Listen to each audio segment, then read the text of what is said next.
Number 10. Kristoff and Kadira Von Doom. Kristoff and Kadira Von Doom are the children of Storm and Dr. Doom. They come from the novel series X-Men: The Chaos Engine, which is actually a trilogy, wherein we explore what would happen if 3 great villains took control of the Marvel Universe, creating their own version of a perfect world using the Cosmic Cube. It starts off with Doom's variation on this world. In this reality, Dr. Doom has made Storm his wife, and she rules by his side as his Empress. The union of these powerful characters produces 2 children, Kristoff and Kadira. We can assume, of course, being the children of both Doom and Storm, that they would be physically, mentally, and demonstrably powerful when it came to their abilities, especially being raised by these 2 powerhouses. Also, if I wasn't clear about this is an alternate reality, so if you're like, when did this happen? It is not main continuity. And friends, before we move on to this next spot, if you are loving this list and you want more children of the X-Men, they have a lot of kids if we surf through the multiverse, so we could do it for you. If you want that part 3, be sure to let us know by giving this video a thumbs up. Number 9. Nocturne. Nocturne is the daughter of Nightcrawler and Scarlet Witch. Obviously, not from the main continuity. In fact, Talia Wagner is known for being a part of a multiversal hero team, the Exiles. Nocturne is from the alternate reality of Earth 2182. In fact, back on her home reality, which first appeared in Millennial Visions, Talia is also known as a member of the X-Men team, fighting alongside her father, Nightcrawler, who is actually their field leader. She is a low-level telepath with incredible superhuman agility skills, the ability to wall crawl, and the ability to fire powerful brimstone hex energy bolts, something inherited from both her father and her mother. Nocturne's physical appearance is also similar to her father's, a bit demonic looking, and of course, blue. All my blue X-Men.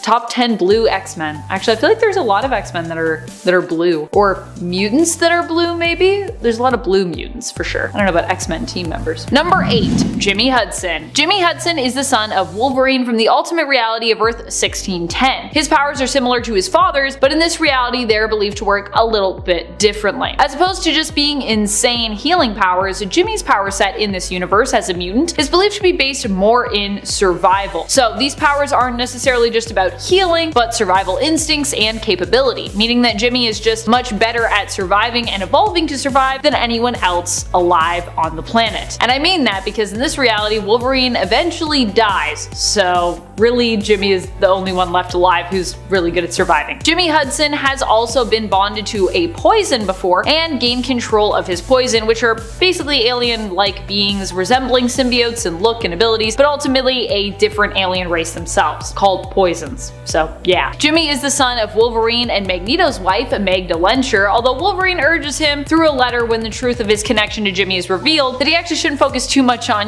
who his biological parents are. Jimmy was raised by adoptive parents. His dad actually served with Logan in the war and agreed to look after Jimmy in his father's place, even giving the young boy his own family name. Hudson. Number 7. Esme. Esme is one of the main Stepford cuckoos. Well, I mean, I guess they're all pretty main, but you know what I mean. She's probably one of the most well-known if we're talking offhand about how many of the cuckoos you can name. Esme and the other cuckoos are basically like the children of Emma Frost, although as I've said before, not children that she had consensually. And I didn't say that before in this list, but if you've heard me talk about the Stepford cuckoos and their relation to Emma, yeah. Instead, these were lab babies basically made from Emma's eggs that were stolen from Emma while she was in a comatose state. Esme, like the other cuckoos, is kind of like a genetic clone as well as a child of Emma's, and Emma actually does consider the cuckoos to be like her daughters. She treats them as though they were her own flesh and blood, and often her own responsibility, kinda stepping in to like play mom sometimes, although she does give them freedom to make their own mistakes. I guess what I mean is Emma isn't known for being like a controlling kind of parent. She's like, I'm here when you need me, otherwise you do you. More recently in the comics, Esme, known for her diamond form and powerful telepathic abilities, teamed up and primarily dated young Cable. Well, technically all the cuckoos were dating him at one point, though I would say Esme was basically the main squeeze of young Cable, and the sister that he was most taken by while he was dating all of them. And if you're like, whoa, how did that happen? The Stepford cuckoos, they share things because they're kind of like a hive mind. So they're like, we'll just all date this person. It's cool. Also Krakoa. Everyone's dating everyone. Number 6. Akihiro. Akihiro is the son of Wolverine and his wife Itsu. Unfortunately, before Akihiro was even born, his life took a turn turn for the worse. Along with inheriting his father's powers, I think he also inherited some of his tragic luck. Wolverine has the worst luck, I think. His mother, Itsu, was killed before she could give birth to him, assassinated. The child was believed dead, but in reality he had been cut from her womb and possibly, due to his inherited healing powers, miraculously survived. Although, that's not clear, because usually your powers don't manifest until puberty, but sometimes your powers manifest when you're in the womb. I mean, look at Professor X with Cassandra Nova. Apparently that's a thing that happened. Akihiro would grow up and become a pawn of the villain known as Romulus. For most of his life, he'd also be known as Daken, a cruel nickname given to him when he was a child, being raised by his adoptive parents. The nickname was given to him because of his mixed race appearance, being part American and part Japanese. Though to be clear, his parents weren't the ones that gave it to him. It was people around his parents. Akihiro's powers are similar to Wolverine's, though his bone claws are a little bit different in terms of placement and appearance. Like his father, Akihiro is also known for being a skilled fighter as well. The apple does not fall far from the tree when it comes to fighting abilities. Number 5. Xandra Naramani. Xandra is Professor X's daughter, who is created out of his genetic material and that of his lover's genetic material, the Shi'ar Magistrix Lilandra Naramani, after both of them were believed dead. As such, Xandra grew up to become Shi'ar royalty and also spent a good amount of her life hunted because of this, with various parties attempting to use her for their own means. Xandra is an extremely gifted telepath. She can manipulate others' minds, read minds, and can create hyper-realistic telepathic illusions. Number 4.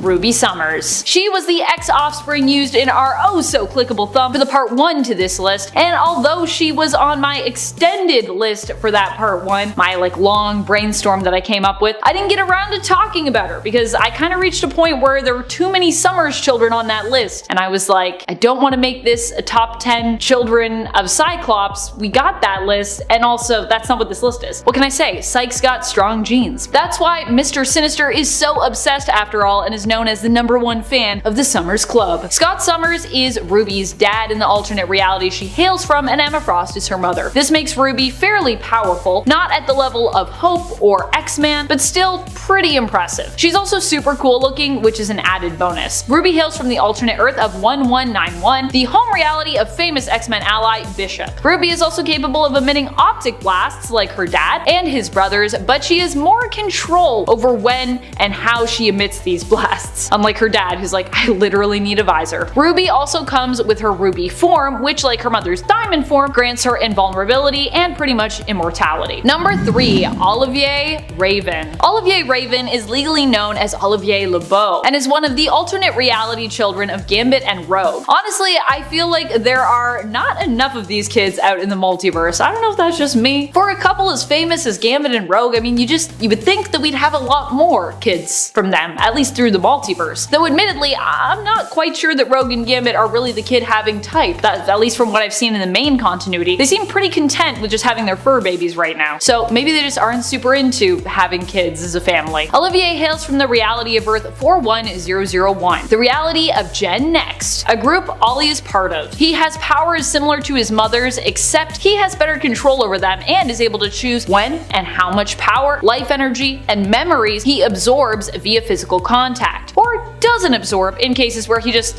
wants to make physical contact without using his powers. He can also absorb powers on a more permanent level, although he has less control it seems over when this happens. Like his father, he also seems to have some charm-based powers. Either that, or he's just charming. Number 2. Proteus. Proteus is the son of Moira McTaggart, who before I would count more as like an ex-ally, but with recent revelations we can definitely consider her a member in the same way we might consider someone like Charles Xavier. It turns out that Moira herself was a mutant this whole time, possessing unique reincarnation powers. She has also been known for being a leader and teacher of X-Men groups before, including the time when she led a team that Professor X then recruited, sending them into Krakoa to rescue the original X-Men. Not Krakoa as we know it now, but Krakoa as it was back in the day when it was like a monster island. Proteus is Kevin McTaggart, son of Joseph and Moira McTaggart. He is currently one of the 5 on Krakoa, and his powers as part of that team are mainly used to warp reality, allowing the non-viable eggs that Egg, formerly known as Gold Balls, produces to become viable for life. These eggs are then used to grow new versions of fallen mutants. Proteus is an Omega level mutant who requires hosts hosts to survive. Initially, Kevin had a body, but now he's basically just pure energy. The hosts he controls and feeds off of eventually are exhausted and killed by that energy drain, making him not just a powerful psionic mutant, but also a powerful energy vampire as well, unintentionally. Number 1. Legion. Legion is the son of Professor Charles Xavier that was conceived when he had a love affair with Gabrielle Haller, which is where Legion gets his legal last name, as his given name is David Haller. Legion is so powerful because he suffers from a severe dissociative identity disorder, where he has more than 100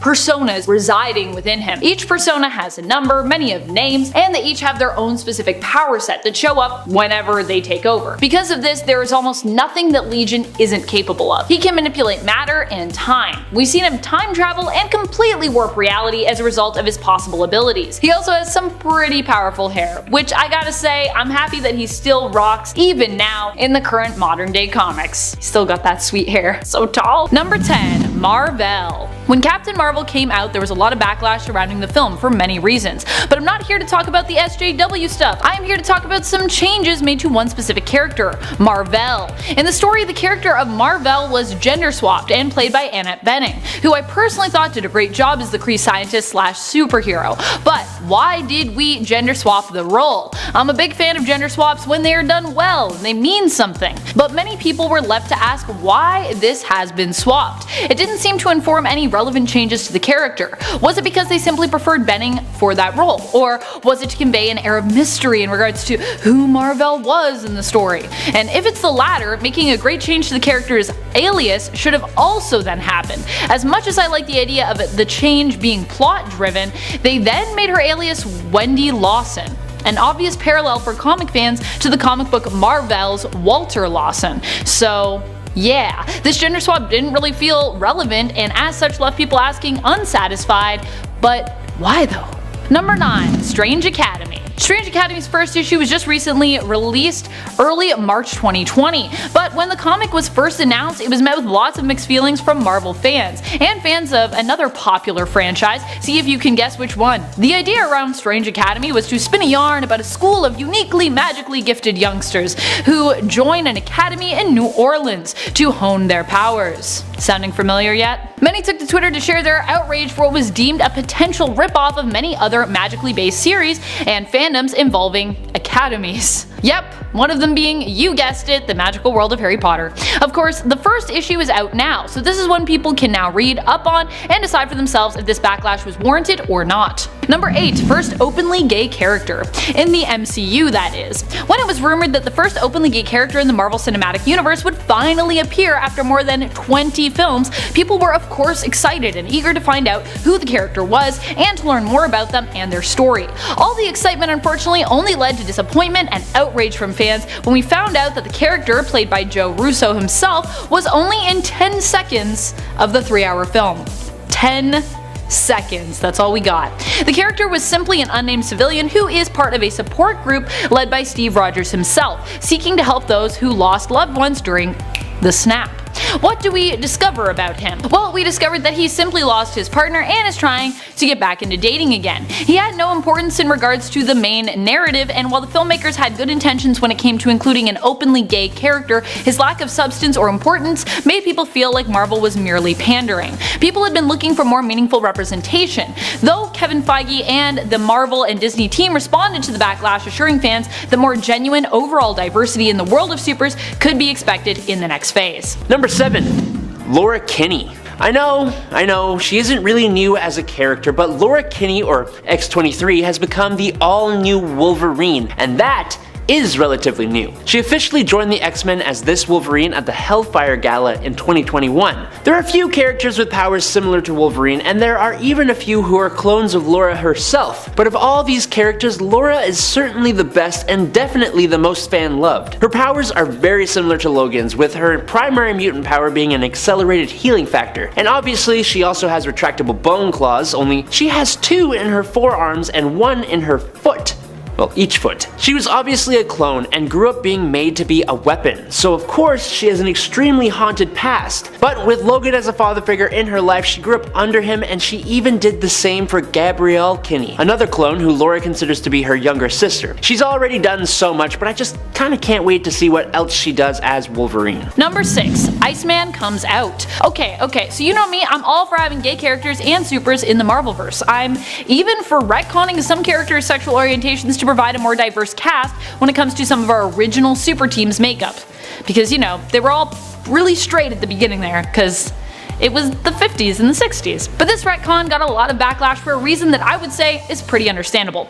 Not what was being done, but really more how it was done. A common complaint among Marvel fans when it comes to decisions and retcons that are made for our most beloved characters. The fact that a younger Bobby Drake and a younger Jean Grey from the past had to convince him of his sexuality was weird. Like, why did he have to realize that he'd been gay all along? Why couldn't this have just been a thing that he realized in the present by himself? It just felt very put upon as opposed to being natural and organic. Many people rediscover their sexual orientation and sexuality every day. It isn't like you have to always know from the beginning. It can be more fluid than that. And the way this was written in and then later kind of dropped again made the whole thing feel kind of, well, forced, and like they were using it. Like I said, I like that they made this choice, but like many, I wish that they'd executed the moment of revelation with a bit more grace, and not by saying that if you aren't in love with Jean Grey, you must be gay. Not everyone has to be in love with Jean Grey, guys, okay? Just because you're an X-Men, you don't have to be in love with Jean Grey. Stop it. It's weird. Halfway through at number 5, Defacer. One of Nightwing's love interests is a reformed criminal. Defacer was once a sidekick to Pigeon, a small-time criminal who Batman and Robin caught and arrested along with Defacer. After she was caught, Shawn Sang was sent to restart her life. After being released, she relocated to Bloodhaven and joined the former villain support group known as the Runoffs. Probably set up by Batman in all honesty, just like the superhero support group.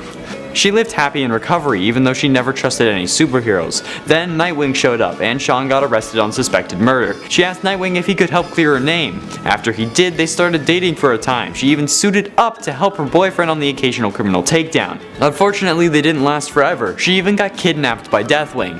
But she was still a cool character, and despite the odd name and backstory, was important to a character we all love. So she should be important to us too, right? Number 4. Hail Hydra. As much as there was a lot to love about this event, there was also a lot that people were left hating. Captain America ended up being revealed as a longtime Hydra sleeper agent, which was amazing considering how many times he'd publicly fought against Nazis and Hydra, only to be revealed as one of them. This is a big part of Cap's character. Of course, this mentality and plot wouldn't stay permanent. I mean, could you believe if it had?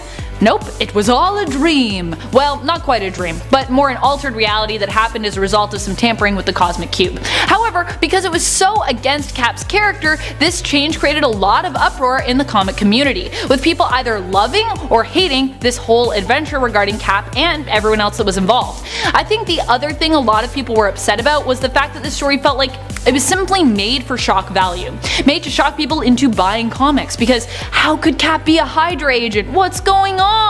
You just had to find out, which honestly made the whole controversy just a little bit worse. Shock value for comics, I get it, you gotta sell comics, but also, really? Like, that's very shocking for people that are huge fans of Captain America. Coming in at number 3, it's Tempest. Eva Bell first was seen in all new X-Men #1 in 2012 when we also saw her mutant powers manifest. She was out with friends and a boy when her brother showed up and began to get into a fight with that boy. The stress and duress of the situation caused her powers to pop off, and she completely froze everyone within a city block of her in time for 20 hours until the X-Men showed up, helped her, and then took her in. She's been referred to as near Omega level with her ability of chronokinesis within a time bubble, meaning she can freeze and slow down time and is one of the best at it in the world. She can also speed up time in the bubble by decades if she chooses to, which is why she's a member of the Five to age up whoever is being resurrected. And she can even time travel. Although she has shown to lose control over this power from time to time, there is no doubt out, she is and can become more incredibly powerful. Number 2. Avengers vs. Martin Scorsese. This backlash from Marvel fans was not directed at Marvel itself, but instead at Martin Scorsese, who remarked that MCU films were more about entertainment than the art of cinema. Fans not only revolted against the famed director, but also revolted against those who sided with him, which oddly enough included 2015's Fantastic Four film director and writer Josh Trank. Although he deleted the tweet after, he originally posted on Twitter his opinion of a genre of films that he actually was oddly enough a part of, despite the fact that FF was not really part of the MCU, saying, "Watching The Irishman, the first 5 minutes have more humanity and truth and cinematic intrigue than the running length of every single Marvel movie combined. Ah, sorry, facts. P.S. not sorry." Wow, hashtag troll life. Number 1. Snowflake and the New Warriors. I mean, you knew we were going to talk about this, right? The New Warriors was always meant to be a team about radicalizing the world of heroes. They were meant to be edgy and relatable to the youth of today. But this version of the New Warriors takes that commitment a little too far, and while trying to make themselves more relatable, only seems to end up inevitably distancing the very people they want to attract. The backlash surrounding the New Warriors is not about what they're trying to do, but like with most things, the lack of tact they seem to be able to exhibit while reinventing this squad of supers. It's almost like the squad was made without anyone actually reaching out and conversing with the groups that they're meant to represent. Oh, wait. The most problematic of the new heroes appears to be Snowflake and Safe Space. Snowflake is the first Marvel superhero to be explicitly labeled as non-binary. Cool, but why are we calling them Snowflake? Add in the fact that Safe Space, another term that is often made fun of online and often thrown around in a condescending way in regards to the LGBTQ community, is the name of Snowflake's twin, and that the two are described as a binary pair. And you already have more cringe to add to an already pretty cringy problem. Especially when you look at how the two are often drawn together, how they hold one another. Anyone else getting some icky Maximov twincest vibes here? No, just me? Ooh. Kicking off the list at number 10, Nightwing. Coming from the Court of Owls storyline, where a body was found with a message. Bruce Wayne will die tomorrow. That's what it said, written right there on the wall. Harry Potter, Chamber of Secrets style. It's so mysterious, okay. Pretty concerning warning, but when Batman finds Dick Grayson's DNA under the victim's fingernail, he has even more questions. It's later revealed that William Cobb is the great-grandfather of Dick Grayson. Spoilers right off the hop. But Batman is trying to piece together this mystery alone. He's not sharing all these details, and Dick is obviously upset. He's yelling at Bruce, he's demanding to shed more light on this fact that he just dropped on him. Bruce interrupts him with a left hook to the jaw, knocking Nightwing down. He did this simply to check one of Nightwing's teeth for an owl logo. Now, to be fair, he did have the owl in his tooth. Bruce was right. Dick was supposed to be a Talon growing up, but I'm pretty sure there's other ways to check a tooth here. I mean, you have tech that can see through cars. I don't know, just tell him to lean back. Be like, what's that? And scan his mouth. That's it. Although a surprise bat punch works too. That clearly works as well. Number 9, The Incredible Hulk. When DC and Marvel combine powers, it's an odd but beautiful time. In DC's special series issue 27 titled The Monster and the Madman, Angry Orphan Bruce vs. Angrier Orphan Bruce. Who comes out on top? Well, given the title of this list, you already know what happens, but how? That's the question. Bruce Banner was working at a division of Wayne Research. He was developing a gamma gun, said to cure diseases, so Banner was hoping he could fix his mean green problem while at work. Sounds like a plan. But when the Joker comes in and steals the gamma gun, Bruce goes green, makes a mess, and in turn, Batman shows up to save the day. You can't just punch the Hulk until he goes to sleep this time around. You won't even get close. So Batman, in fact, does get close, a little too close for comfort, as his spine was seconds away from snapping like a pencil. So Batman used a chemical that would knock the beast out. Thing is, the Hulk can hold his breath for a long time, so in order for him to inhale, Batman had to kick him right in the stomach, and then down goes the Green Goliath. And before we continue on with this list, you guys know the drill. If you want to go and give us a thumbs up, that would be awesome. It really does help us out a lot at this channel, and obviously we like throwing all that nerdy content back, so it's a nice circle of love. Hit that thumbs up. Thank you. Back to the list. Number 8, Wonder Woman. Rich orphan vs. daughter of Zeus. This one is shocking, I'll admit. Coming from Batman Confidential issue 53, Batman is facing the team, and right from the get-go, trying not to say right off the bat, he says the woman is the most powerful. Right on. The woman being Wonder Woman. He decides he has to take her down first, but after his knuckles shatter, Bruce realizes it might be a little harder than he thinks. She still needs to breathe though, so there is hope. Batman beats her without any heavy metal knight armor, anything like that, and then after he gets Superman's powers, he takes out the entire team again. All these superhumans, it's always air. It's always air that's the weakness. You just gotta knock the wind out of them and then they're good. Like every kid in the playground, when they get winded, they're like, and then have to go home. Number 7, Green Arrow. Whenever Batman breaks his one rule, it's pretty alarming. He did it a few times in the early comics. I mean, he pushed a guy into acid, he threw another guy into a knife, and then he broke a dude's neck with one kick. It was pretty intense, but nothing comes close to the time that Batman beat Green Arrow half to death just for Superman's birthday. Yeah, hear this one out. This takes place in Superman and Batman's Absolute Power storyline. It takes place in an alternate timeline where Superman and Batman were raised as evil rulers instead of the protectors that they are now. It's a stressful but pretty awesome time, I gotta admit. They're hunting down Green Arrow, and the fight, as you would guess, doesn't last too long. Archer almost gets Superman as well. He comes very close. Clark catches the arrow, and then moments later, kryptonite explodes out of it. The classic Loki Hawkeye trick. It's good. Always works. Batman gets upset here. He says, hey, if you just hurt him,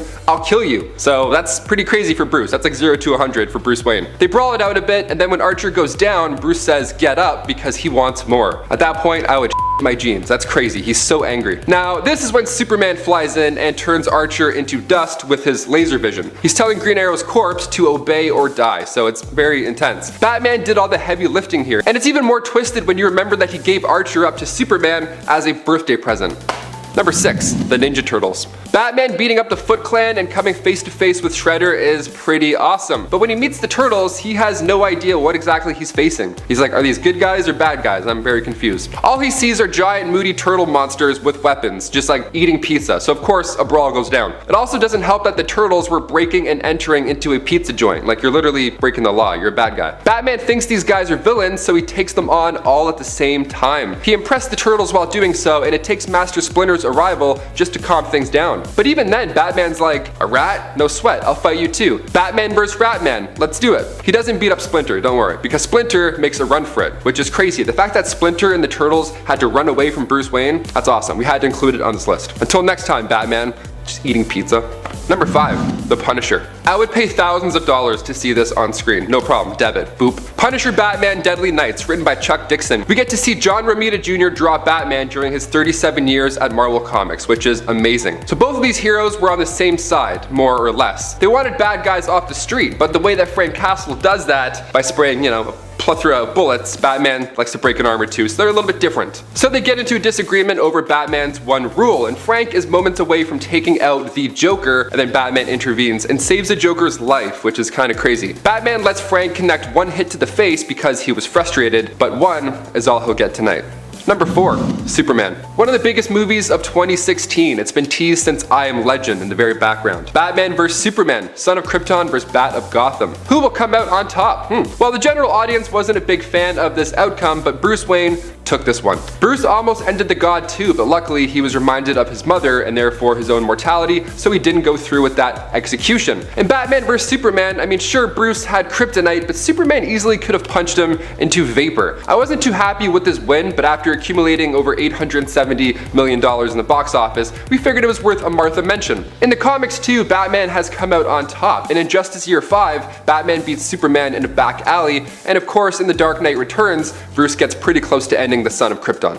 Number 3, Azrael. Right after the 1993 Nightfall storyline when Batman got wrecked by Bane, his back was broken. He decided to pass the Batman mantle to not Dick Grayson, no, instead he chose Jean-Paul Valley, aka Azrael. This guy is a crazy substitute. I mean, his run as Batman wasn't the same at all. Batman wasn't nearly as violent as Azrael. He's also just messy and irresponsible the way he handles things. Not really a great look for Gotham, but we have to admit he is a tad impressive because he did beat Bane with his, advanced Autobot looking suit. So he did a good job on paper. He was a decent successor, but not a permanent one. Once Bruce recovered, he had to physically force Azbat to leave the position. He got too cozy in the crime fighting life, but you know what? I don't blame him. But yeah, as far as being Batman, even the style changes were drastic. He had claws. I don't know, I'm not a big fan of claws. If someone was saving my life from a crime and he had claws looking like that, I would think I'm in more trouble. Number 2, Green Lantern. This one comes from Justice League issue 5. Fans refer to it simply as the Punch. At this time in comics, Batman was about to become the leader of the Justice League International, and Guy Gardner doesn't really share the same enthusiasm as the rest of the team. For more than one issue, he makes it very clear that he doesn't want Batman to run the show, although Batman was clearly a better fit for the role. Whatever, people get jealous. Guy was being sour, he was being a sour guy, so he challenged Batman to a fight without the use of his power ring.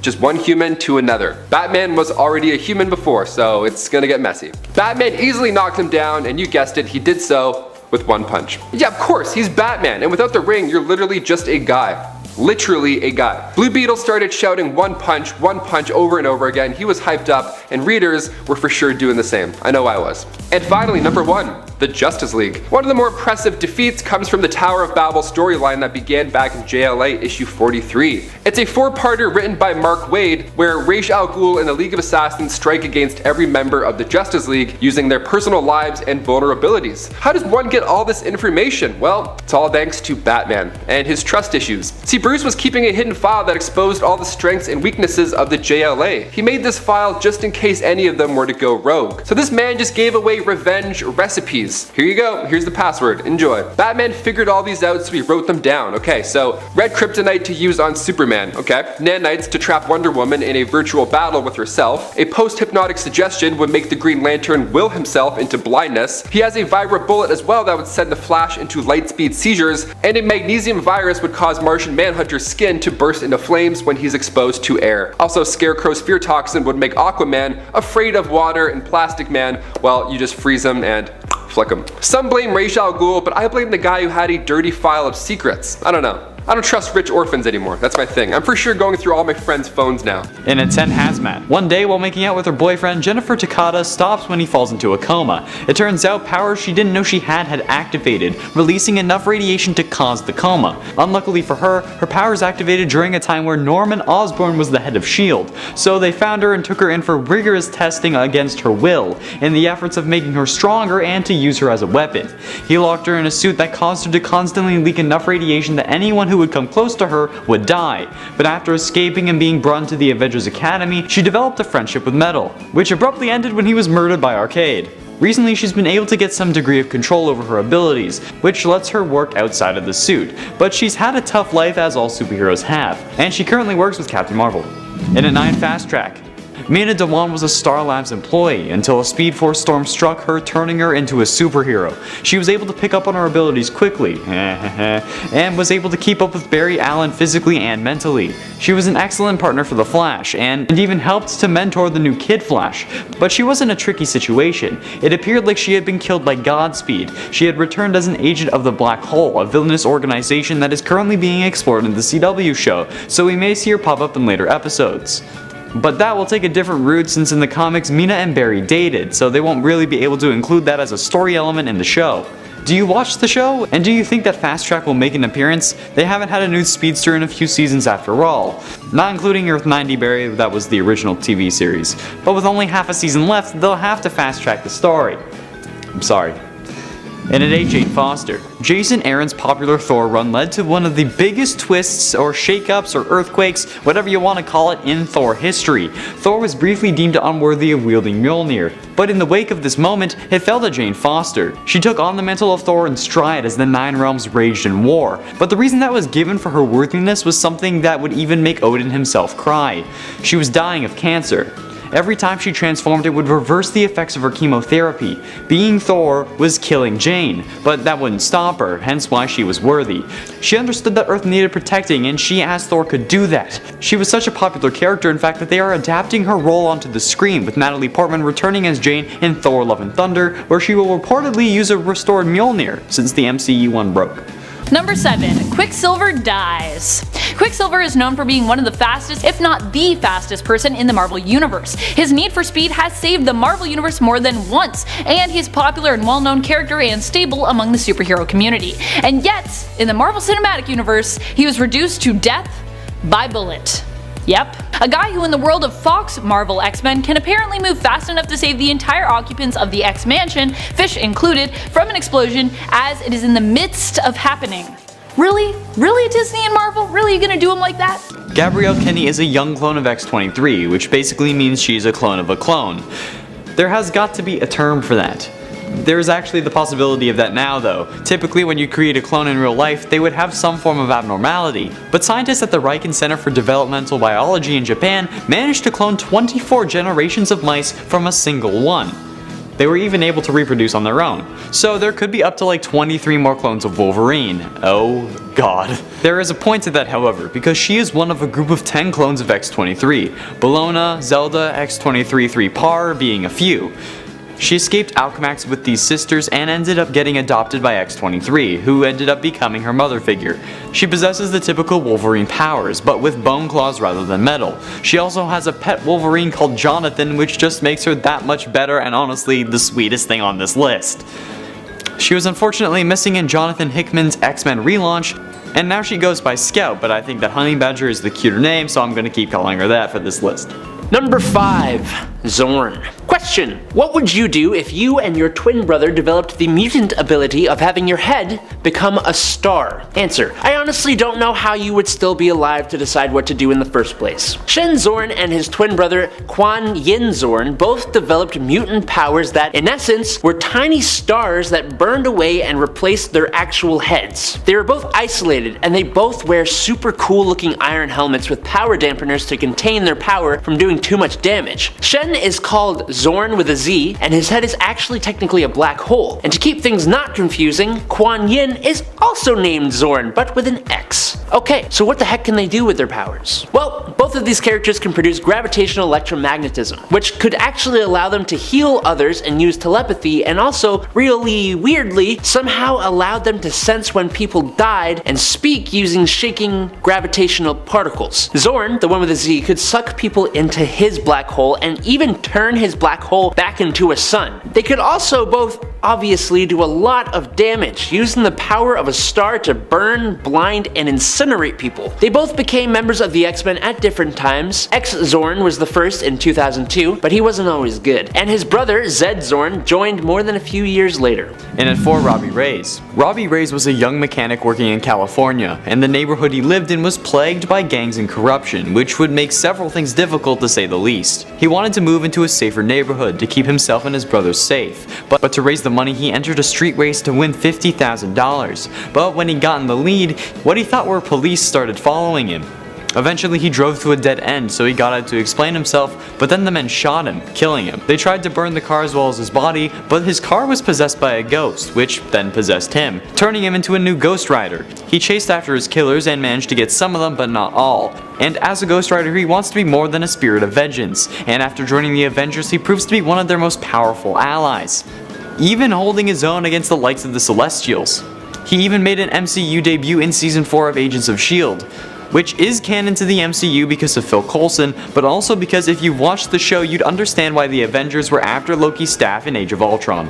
Number 3. Fake mutants. That moment when Marvel retconned the origins of Scarlet Witch and Quicksilver, declaring that they were no longer, nor had they ever truly been, mutants. Excuse me?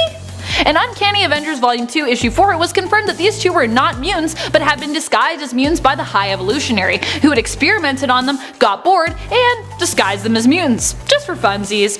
But this whole retcon really started during the Axis event. During Axis, Wanda basically found out through a magical blood test, as the results came flooding in, that Magneto was not her father. Although Quicksilver was confirmed as her biological brother, which, given everything that was implied between the two in the Ultimate Universe, and their intense love for one another even in the main continuity, would have actually been something that I think we'd prefer retconned out of existence.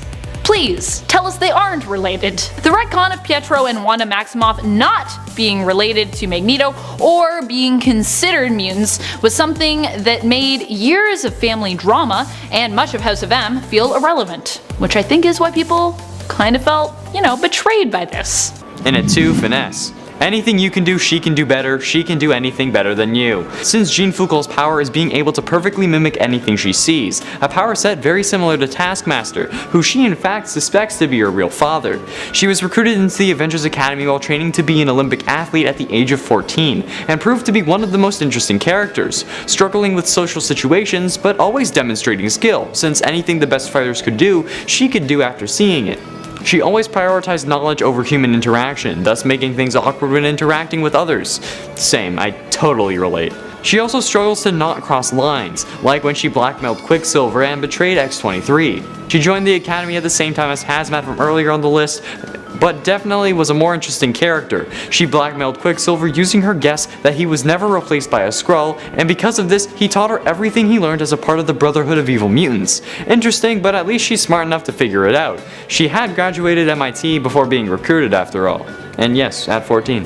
Finally, taking our number 1 spot, Gotham Girl. Superpowers don't really have a place in Gotham City, but with Rebirth, Tom King thought that a pair of superheroes were needed in the shadow that is Gotham City. Everything the light touches is your kingdom. What's that shadowy bit? That's Gotham. The two siblings known as Gotham Girl and Gotham, how creative, have similar abilities to Superman and were the starring attractions of the early Batman Rebirth issues, but their powers had a terrible catch. The more they used them, the closer they got to dying. Similar to Jane Foster, their powers were killing them, and they learned this the hard way. Gotham died because he pushed his powers too far, leaving Gotham Girl alone to fight for herself. Since Gotham Girl was more liked than Gotham, the writers made a good decision, and she eventually found Batman as a mentor who was teaching her how to fight crime without using her powers. That's an incredible story. A vigilante who has godlike powers but is unable to use them without potentially dying. That's more compelling than anything else on this list. It's wonderful and links Batman and Superman more than ever before. Number 10. Signal. Duke Thomas's parents were victims of the Joker, but before that, years before, they helped Batman during his 0 year, rescuing him and taking care of him. After Duke's parents were driven insane by the Joker, he became a vigilante, joining the team known as the Robins. Batman later offered him the opportunity to join the Bat family, and Duke Thomas took up the mantle Signal. He also found out he had metahuman abilities, making him one of the few superpowered members of the Bat family. Signal's powers allow him to perceive light differently from most humans. He can view light at superhuman speeds, giving him sort of clairvoyant abilities. Number 9. Batwoman. Batwoman is Kate Kane, Batman's cousin in the comics. This version of the character was part of a redesign first appearing in 2006. She was originally a member of the military who was discharged after they learned she was gay. Since then, with the help of her father and sometimes the help of her cousin, Bruce Wayne, she became a vigilante going as Batwoman. Batwoman is not just a skilled combatant but also boasts of genius-level intellect, like many of the other Batman family members, and can speak multiple languages. She has an indomitable sense of will that has allowed her to withstand supernatural and magical influences, and is just as stealthy as the Bat himself. Number 8. Red Hood. Red Hood was originally Batman's second Robin. His civilian name is Jason Todd, and he even ended up being adopted by Bruce. During his time as Robin, he ended up leaving Batman and heading out on a journey to find his birth mother. On that adventure, which Batman ended up finding him and joining him on, he ran into the Joker. His mother sold him out, and the Joker then beat Jason Todd almost to death before blowing him and his mother up with a bomb. Batman arrived too late to save Jason or his mother, and this has remained a failure which Batman considers one of his greatest. Todd would later return as Red Hood, being resurrected in part and guided for a time by Talia al Ghul. When he did return to Gotham, it was originally as somewhat of a villain. However, Jason would eventually join the Bat family again, having more of an anti-hero status as someone who isn't opposed morally to killing those villains that he feels deserves it, and bringing his own brand of justice to Gotham. Jason isn't against using guns, but also doesn't need them to be a badass. He has also been shown to be highly skilled with the sword. Duke retrained him after he was resurrected, also granting him the ability to be in control of his mind on a deeper level, giving him telepathic resistance and strong mind control defenses. Number 7. Damian Wayne. Damian Wayne is the son of Batman and Talia al Ghul, daughter of one of Batman's greatest enemies and sometimes ally, Ra's al Ghul. Or Ra's al Ghul, depending on how you like to say it. Damian Wayne was dropped on Batman's doorstep when he was just a child, and having been raised by his mother, a skilled assassin, and raised along with the League of Assassins themselves, he proved to be a problem and challenge to Bruce originally, as he had both a sense of entitlement surrounding his being a Wayne and had no aversion to killing people. Due to his training from a young age, he has proved his prowess and efficiency in combat as a deadly opponent to those villains he comes up against. He has made quick work of well-known Batman villains like Victor Zsasz and Man-Bat. He's also proved in the past to be a worthy adversary for other Robins as well, although now he sees them more like brothers, so that's good. Number 6. Orphan. One of the deadliest members of Batman's team, in the same vein of Damian actually, but without the attitude really. Orphan is Cassandra Cain. She is the daughter of David Cain and Lady Shiva and was rigorously trained from a young age to become a killing machine. She was not permitted to speak and never taught how to while growing up, instead communicating solely through body language, making her an expert combatant as she can use one's body language to read how and when they will attack. It's also very hard to intimidate Cassandra when it comes to the shock factor, as she was desensitized to death and violence from a very young age, being forced to witness multiple murders. She also has the potential to high-five you hard enough to break your hand. Fortunately, she's learned not to do that. Number 5. Batgirl. Batgirl isn't even just a Batgirl. She has been known by both the Batgirl mantle and her codename Oracle, a genius hacker, computer whiz, and master data sleuth for Batman and the leader of the Birds of Prey after she became paralyzed by the Joker from the waist down when he shot her through the spine. She not only has a brilliant mind, but she also is a skilled combatant. Even before she was Batgirl, she was known as a driven and determined young woman by those she trained with. Before even becoming Batman's protege, she studied martial arts and ballet, both of which helped to provide her with the strength, agility, and flexibility needed later on in combat. Bab's reflexes are so sharp we've even seen her dodge bullets in combat, and easily disarm opponents who are armed with guns. Truly a Bat family member that Batman would be proud of. Even when she felt shame surrounding letting herself be shot by the Joker, Batman was still by her side. She was worried he would also be disappointed in her, like she kind of was with herself, but he only expressed concern for her well-being. Barbara rarely, if ever, disappoints Batman. Number 4. Red Robin. Tim Drake is known for being one of the smartest Robins around. He is a brilliant detective, in fact so good that he is expected to be on the same level as one of the world's greatest detectives, Batman himself. In fact, it's also been implied that Tim Drake will likely one day surpass Batman when it comes to his detective skills. The way that he originally became Robin was through discovering the secret identities of both Batman and Robin, who was Jason Todd at the time. Following Todd's death, Drake noticed that Batman seemed to need a Robin to help give him balance, and ended up convincing the Dark Knight to take him under his wing, making him the third Robin of Batman. Number 3. Nightwing. Dick Grayson has taken Batman's place before, and what's more, he was fairly good at it. In fact, he's probably one of the most likely currently to be the person to take over for Batman, as long as he's got his memories, which have been gone more often than not in recent years. Dick was Batman's first Robin, and through the comics we've seen him become one of Batman's steadfast allies, almost appearing like an adoptive son to Bruce, destined to take up the mantle of Batman one day. Well, actually, maybe, if we're lucky, and the writers let it happen, we'll actually get to see him take up the mantle on a more permanent level.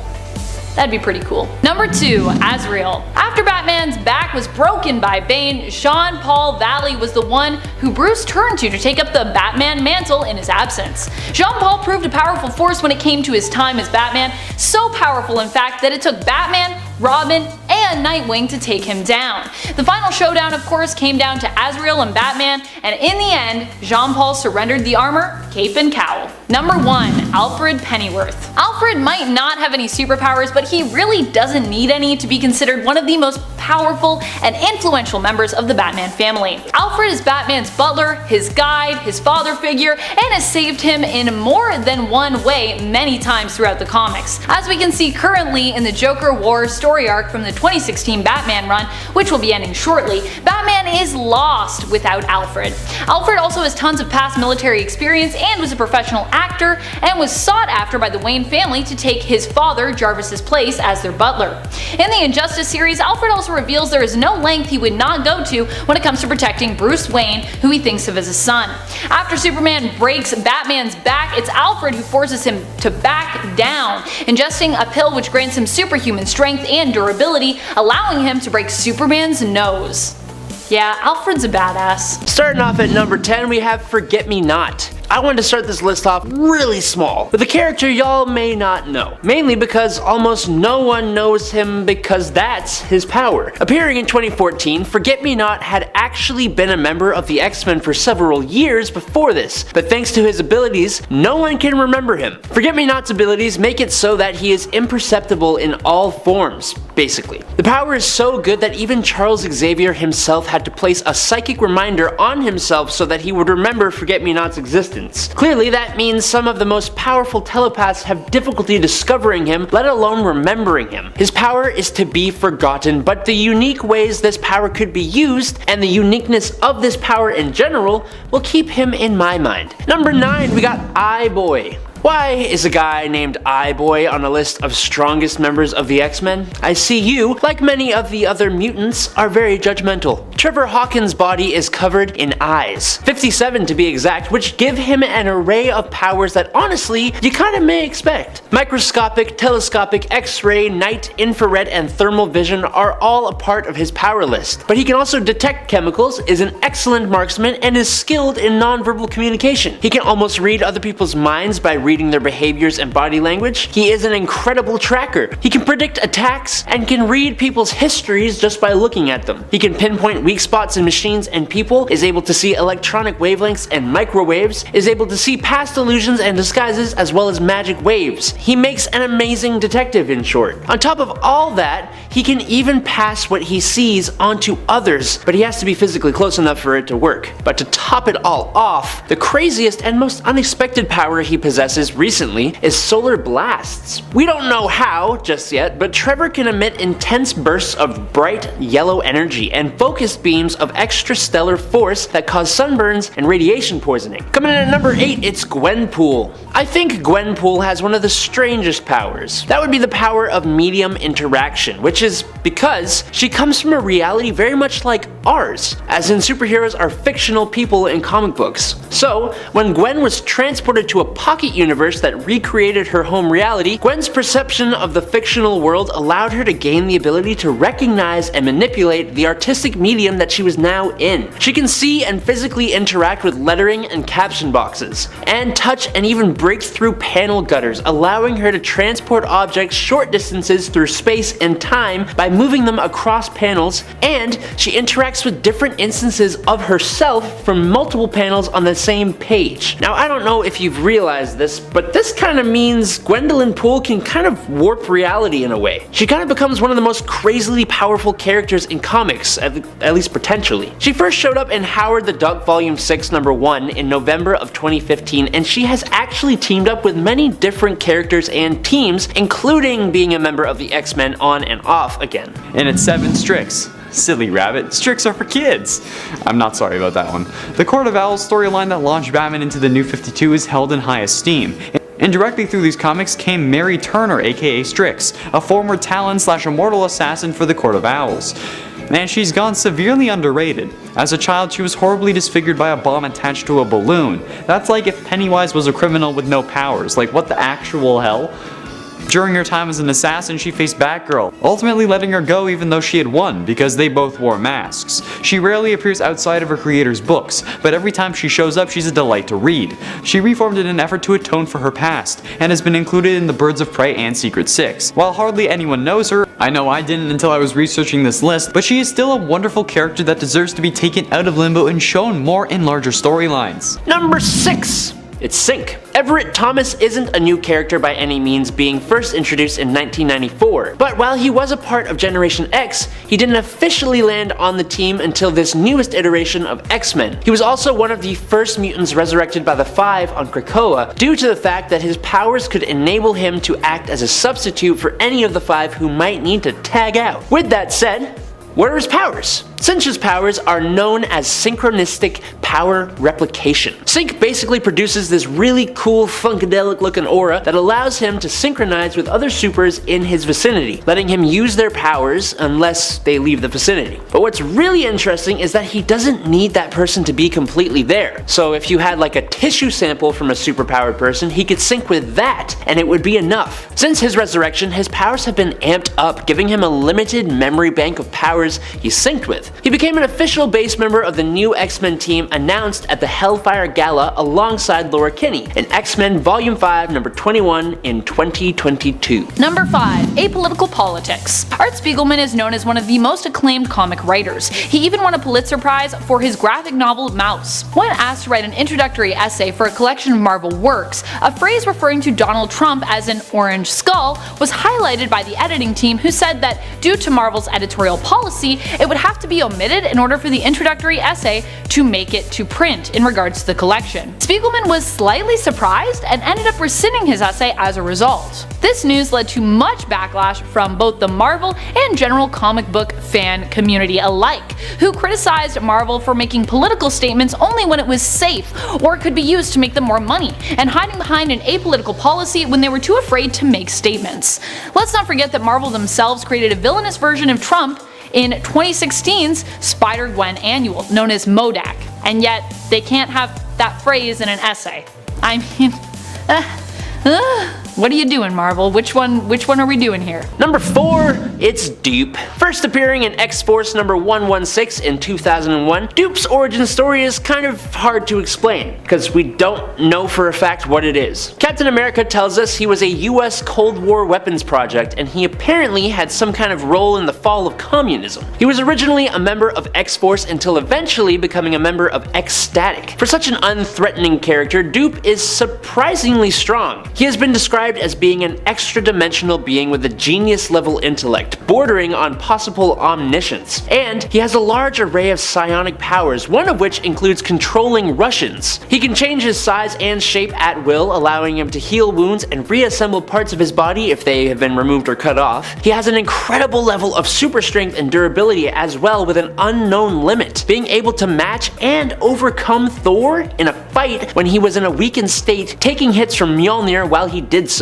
He seems to be able to come back from the afterlife, and he also has a pocket dimension inside himself that he can store things in and summon creatures from. He can also completely break the fourth wall and go across the comic panels. Dupe has defeated the devil all by himself. He is overpowered, and I don't know how anyone loses with him on their team. Getting close to the end at number 3, Bluebird.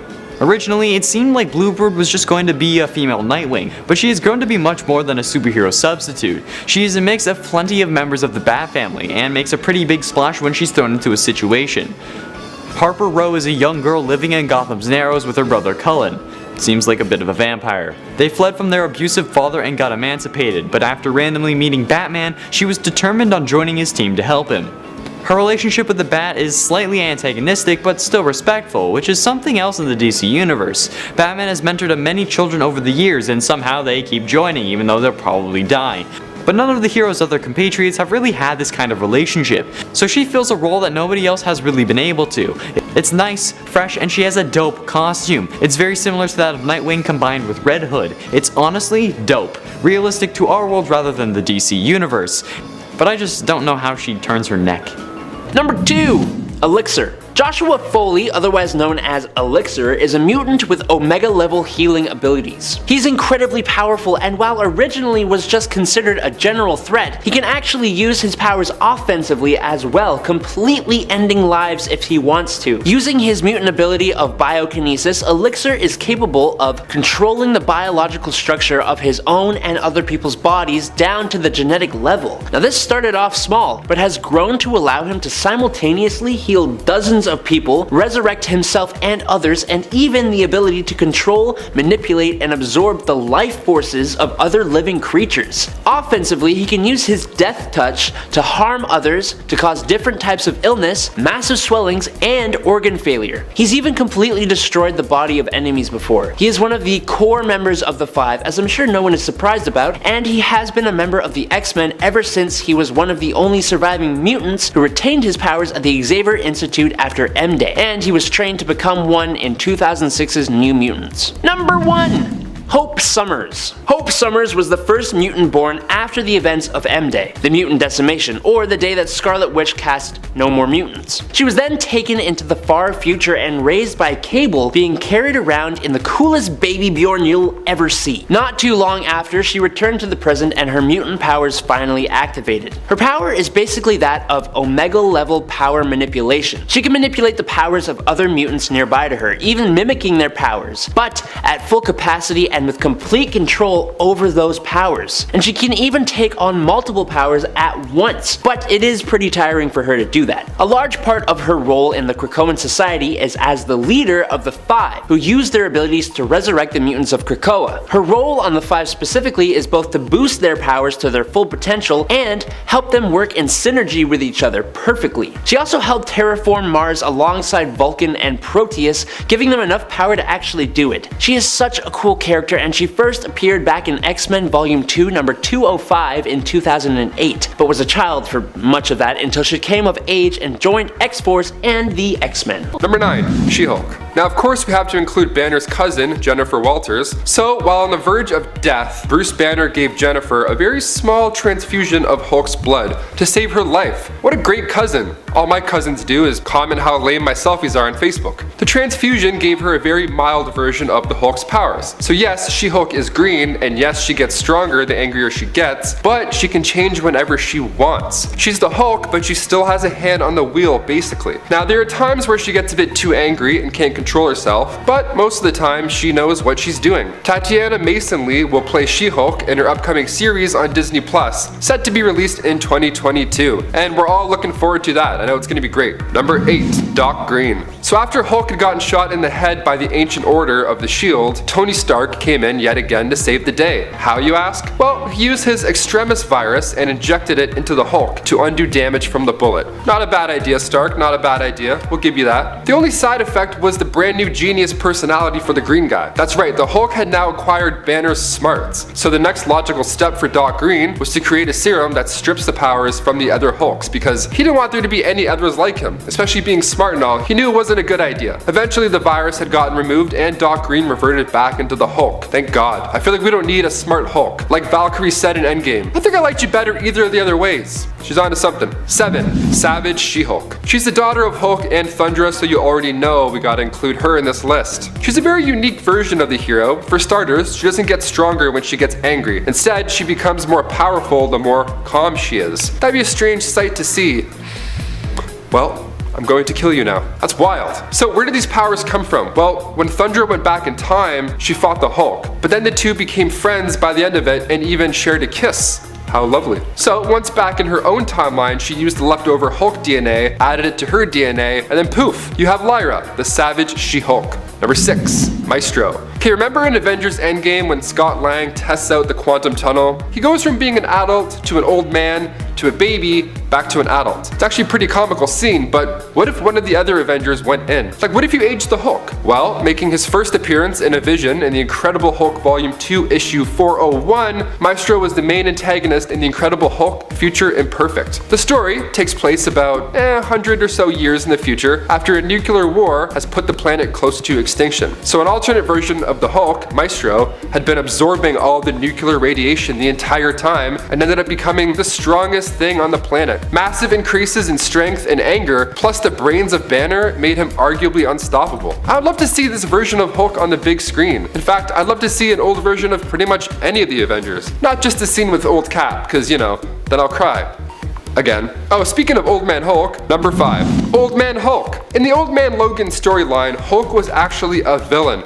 Traitor. Alongside Dr. Doom, Magneto, and Abomination, he actually ends up being the final villain for the story. He ended up having kids with none other than his own cousin, Jennifer Walters, aka She-Hulk. Okay, interesting choice. Well, it's because she couldn't be poisoned by the radiation, so it made sense to do it, I guess. After they had referred to themselves as Hulk Gang, what up? Some members of the family ended up killing Wolverine's family. Not a good idea. So retired Old Man Logan Wolverine got pissed and killed basically everybody except old Banner and one young offspring. Banner then turns into a very large, very angry monster and swallows Wolverine whole. That's right, he eats him. See, normally you would think that's the end of it, but that is until Wolverine cut through him from the inside and broke free, killing Old Man Hulk in the process. I don't know who I'd rather be in that situation. Like, would you rather be swallowed by a Hulk or would you rather swallow a sharp Old Man Logan? Both sound unpleasant. Number 4. War Hulk. In X-Men Apocalypse, we caught a glimpse at the Horseman. Apocalypse surrounded himself with the likes of Storm, Cyclops, Gambit, and Archangel before going for Magneto himself. But what if he recruited the Hulk? Well, that's exactly what sort of happened in the Onslaught storyline. After the Hulk and Banner split into two separate units and were on different Earths, so the angry green guy ended up being recruited to serve as War, thus giving us War Hulk. This version is a treat. So Apocalypse added to his already terrifying set of skills. The Beast was unstoppable at this point. Even Apocalypse had to put a cap on what he was able to do because, well, I mean, look at him. Times like these, I really wish Marvel had all the rights to their Fox characters. As much as I love Days of Future Past, this would have been a great way to mix up Banner's storyline in the MCU drastically. Eventually we got to see this Beast version of Hulk in Thor Ragnarok based on the storyline none other than number 3, Planet Hulk. Arguably the best scene from Thor Ragnarok is when Hulk is the champion of the arena at Sakaar. Once Thor realizes that this is not the same Hulk he'd worked with in previous Avengers movies,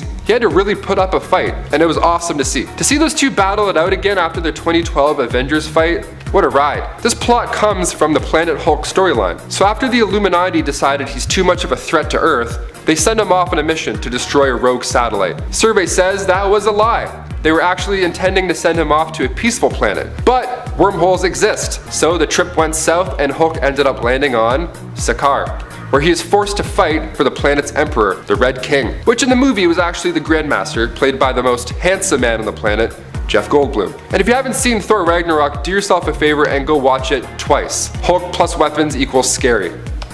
Number 2, World War Hulk. In the sequel to Planet Hulk, Hulk heads to New York City and gives the Illuminati, which is Iron Man, Doctor Strange, Reed Richards, an ultimatum to turn themselves in. The Hulk blames them for the death of his pregnant wife, so he's not too patient. He gives them 24 hours before he would then destroy Manhattan. That's the scariest thing. Imagine seeing that on the news. You're like, can we go? Can we get the hell out of here? Literally nobody can stop him. Doctor Strange even got in his head and tried to talk him down, and it of course does not work. Iron Man attempts to level the Beast with his Hulkbuster armor, but we all know how that would go. It fails. For a guy who gets stronger the angrier he gets, this is quite the event. I feel like this would have been a great on-screen plot as well. I mean, if Banner had come back from Sakaar still angry and out of control, who knows what he would have done to the Avengers, especially if Nat wasn't around? Oh boy. And finally, number 1, Amadeus Cho. Making his debut in Amazing Fantasy Volume 2, number 15, Korean-American raised in Arizona, Amadeus Cho participated in a quiz show named Brain Fight.